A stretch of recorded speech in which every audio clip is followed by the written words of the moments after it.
శతమానం భవతి. మీరు దేవత, మళ్ళీ మీరు అడగకుండానే తిరిగిచ్చేస్తామని కాళ్ళు పట్టుకొని బతిమలాడి మరీ తీసుకెళ్తారు.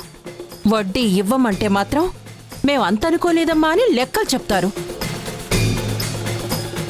నా కూతురు లెక్క చెప్పింది కదా, అందులో ఒక్క అంకె కూడా తప్పకుండా ఇవ్వండి. 15,000 చేతిలో పెట్టి త్వరగా బయలుదేరండి. అసలు కన్నా వడ్డీ ఎక్కువయ్యేలాగుందమ్మా. అప్పుడు అప్పు చేయడం మానేయండి. అసలు ఇవ్వక్కర్లేదు, వడ్డీ ఇవ్వక్కర్లేదు. వచ్చే నెల 10వ తారీఖు కల్లా వడ్డీ తెచ్చి ఇవ్వకపోతే అప్పుడు చెప్తాను మీ పని. వెళ్ళండి.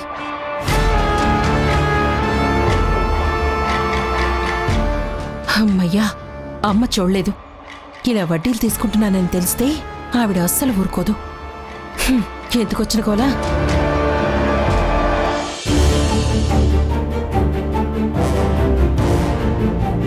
కార్తీక్, కాస్త ఇది చూస్తాగు. నాకొద్దు నీలిమా, ప్లీజ్ నన్ను కాసేపు వదిలేసి తీసుకెళ్ళిపో.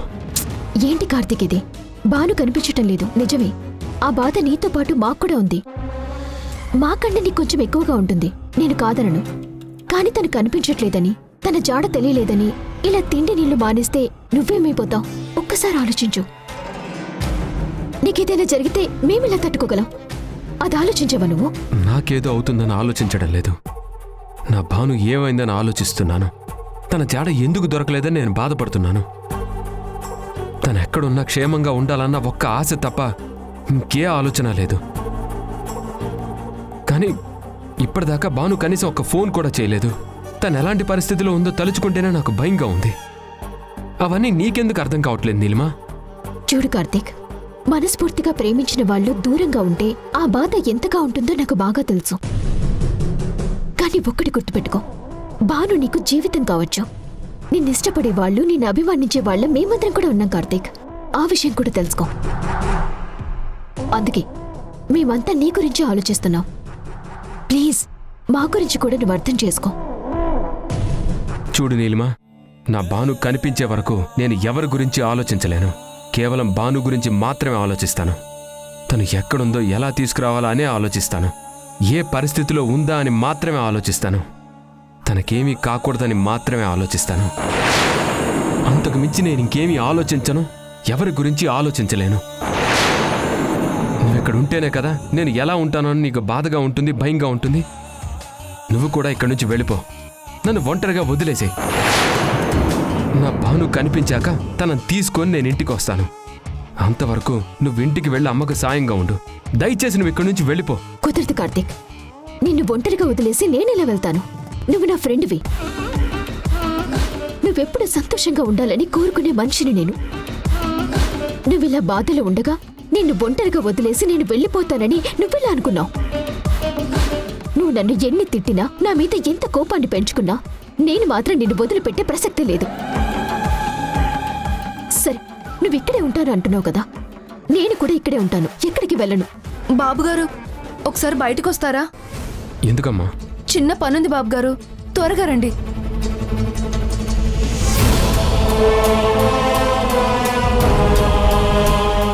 లక్ష్మమ్మ ఎవరు? కోయిదోరు బాబు, ఈ ప్రాంతంలోనే ఉంటారు. ఈయన మాట అమ్మవారి పలుకని అందరూ అంటూ ఉంటారు. మీ గురించి చెప్పాను, మీ బాధ మొత్తం వివరించాను. వచ్చి ఉపశమనం చెప్పమన్నాను. ఆయన నోటి వెంట వచ్చే మాట ఆ తల్లి శాసనమని అనుకోండి. ఆయన ఏం చెప్పినా అది అక్షర సత్యం. కూర్చోండి దొరా. కూర్చోండి బాబు. కూర్చో.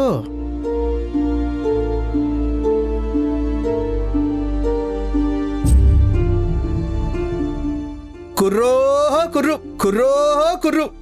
కంచి కామాక్షమ్మ పలుకు, మధుర మీనాక్షమ్మ పలుకు, కాశీ విశాలాక్షమ్మ పలుకు, నా తల్లి చల్లని దేవత పలుకు. ప్రేమని తప్ప కోపాన్ని పెంచుకునే భద్రకాళి కాదయ్యా. ఆ తల్లి దయ ఉంటే జరగదంటూ ఏదీ ఉండదు.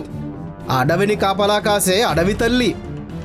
అక్కడ ఉన్న చెట్టు, సేమ, పుట్ట అంతా తల్లి కర్ణతోనే ఉంటాది దొరా. ఆ తల్లి నిర్ణయానికి వ్యతిరేకంగా అక్కడ ఏదీ జరగదు దొరా.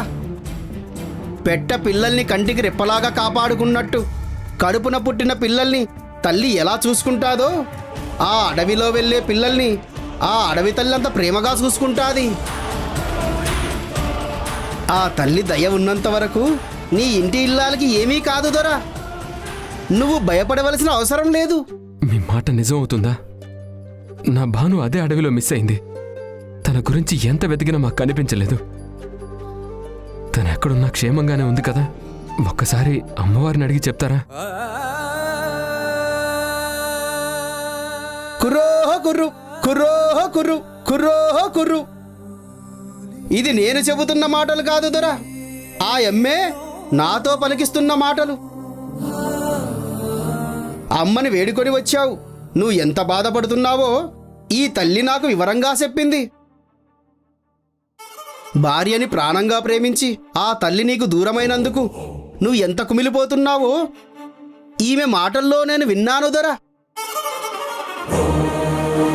అప్పుడే అమ్మవారికి పూజ చేశాను. ఆ తల్లి ఆ బిడ్డను కరుణించమ్మా అని అడిగాను. ఆ తల్లిని వేడుకున్నాను. ఆ తల్లి కరుణించింది. కరుణతో పువ్వు నా చేతిలో కురిపించింది. ఇదిగో ఇదిగో దొరా, ఈ పువ్వు అమ్మిచ్చింది. ఈ పువ్వు పట్టుకొని ఆ తల్లి పలికే పలుకే నేను చెప్తున్నాను. ఆ బిడ్డ ఎక్కడ ఉన్నా క్షేమంగా ఉంటాది. కొండదేవర కంటికి రెప్పలా కాపాడుతాది.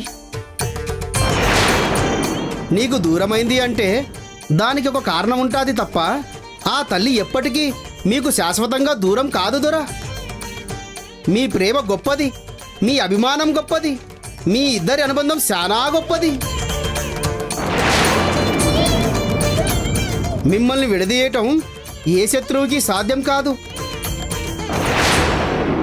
ఎన్ని కుతంత్రాలు ఎవరు పనినా సరే మీ ఇద్దరి మధ్య ఎడబాటు రాదు దొరా. సీతారాముల బంధం ఉంటది కదా, వాళ్ళిద్దరూ దూరంగా ఉన్నా, సీతమ్మ తల్లి అడవుల్లో ఉన్నా రాముడి మనసులోని ఆ తల్లి స్థానం పోలేదు దొరా. రాముడి మీద ఆ తల్లికి ప్రేమ తగ్గలేదు దొరా. ప్రపంచం మొత్తం వాళ్ళు విడిపోతారు అనుకున్నా ఆ బంధం ఇప్పటికీ విడిపోలేదు దొరా. యుగాలు గడిచిన ఆ చరిత్ర సజీవంగా ఉంది దొరా. అంత గొప్ప ప్రేమ దొరా మీ ఇద్దరిది. మీ ఇద్దరిని విడదీయడం ఎవరితరం కాదు. శివపార్వతుల్లాగా శరీరాన్ని పంచుకున్న అర్ధనారీశ్వరులు మీరు. కోన నీకోసమే ఎదురు చూస్తాంది. మీ దగ్గరికి తప్పకుండా వస్తాది. దిగులు పెట్టుకోకుదురా. చాలా సంతోషం స్వామి. నా భానుకేమైందో అని భయపడుతున్నప్పుడు తనకేమీ కాదు అని ధైర్యం చెప్పారు. తను ఎక్కడున్నా ఆ అమ్మవారి దయ వల్ల బాగుంటుందని చెప్పారు. మీ మాట అమ్మ పలుకు అన్నారు. నేను మనస్ఫూర్తిగా నమ్ముతున్నాను దొరా. నా భాను బాగుందని నాకు నమ్మకం వచ్చింది. స్వామి, ఇవి తీసుకోండి. వద్దు దొరా. డబ్బు కోసం చెప్పిన మాటలు కాదు దొరా. అమ్మ ఆనతిచ్చింది, నేనొచ్చి పలికాను అంతే. ఆ తల్లెకు సోలెడు బియ్యం ఇవ్వండి, ప్రసాదం చేసి అందరికీ పంచుతాను. అది సాలు దొరా. దిగులు పడకు దొరా. అమ్మ మాటకి తిరుగులేదు. ఖచ్చితంగా నీ ప్రాణం నీకు కనిపిస్తుంది. అమ్మకి మొక్కు చెల్లించుకో. ఇదిగో